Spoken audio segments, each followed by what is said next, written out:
So my goal with all of these videos, all this content, everything we do here at Caissa is to help you communicate better. And I think that I'm always working on that. I'm always working on communicating better myself. I've got a lot of work to do. We all do. Communication's really, really tough.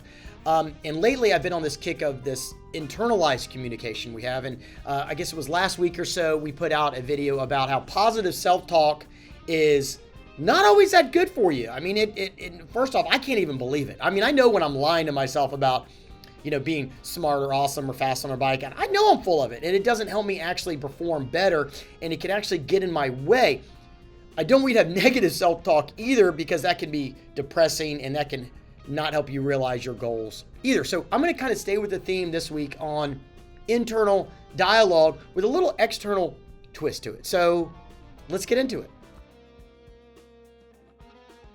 We've been talking about self-talk, and I got into the instructive self-talk last week, but I really want to focus on what I'll call Stupid Anonymous. Stupid Anonymous is this group that I guess I've been a member of for a lot of years, and I know people go to Alcoholics Anonymous and Gamblers Anonymous and all these groups to help you stop doing something that you shouldn't be doing, and apparently I am stupid a lot, and I need to go to Stupid Anonymous because even when I know the right thing to do, my internal dialogue will become very, very stubborn, and I want to fight with it. And I've got two great examples for you.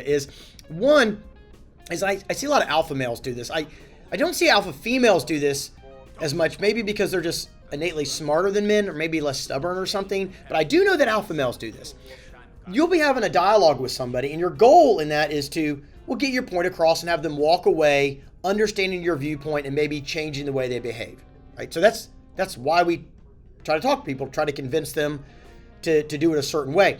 But what a lot of times we'll do is we're so aggressive about wanting to win the argument. We're so aggressive, some of us, I know I am, about, as a lawyer and an old Army guy, God, I want to win, but I should want to win the entire communication exchange.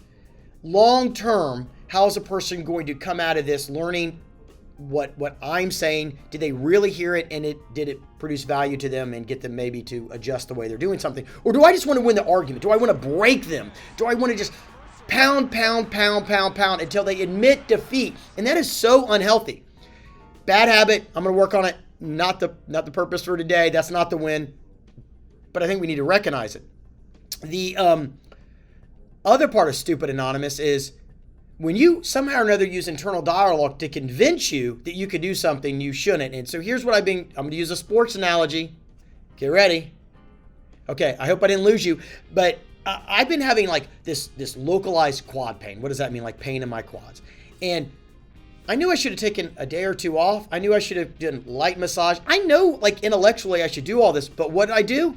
I doubled down on my workout. I was going to push through it. I was telling myself internally I could push through it. I was ignoring everything my coach said, by the way, everything logic told me, because my ego said I could just pound through it, and my instructive self-talk was not good. It was wrong instructive self-talk, right? It was, I could muscle through this, and I made everything worse. And I don't know if you've ever had that experience where that like you're in a hole and you just kind of keep digging yourself a grave, and you're in a fight with somebody and you just cannot shut your face up instead of just going, let's all just walk away for a minute and cool our heels. So I think that Stupid Anonymous that I've been a member of for way too long is one, recognizing it. So I think my communication win is I need to recognize this internal dialogue's going on.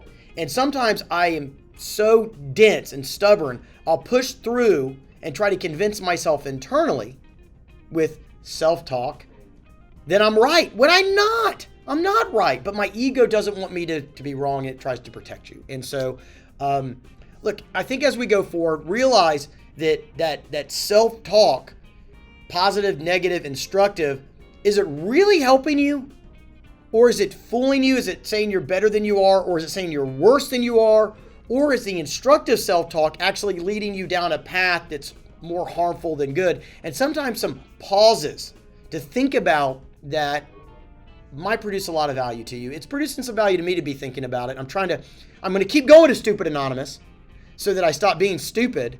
I guess it's not anonymous anymore. I'm just in the stupid club. So wish me luck, and I hope you communicate better and better as you're getting on out there too. Thanks.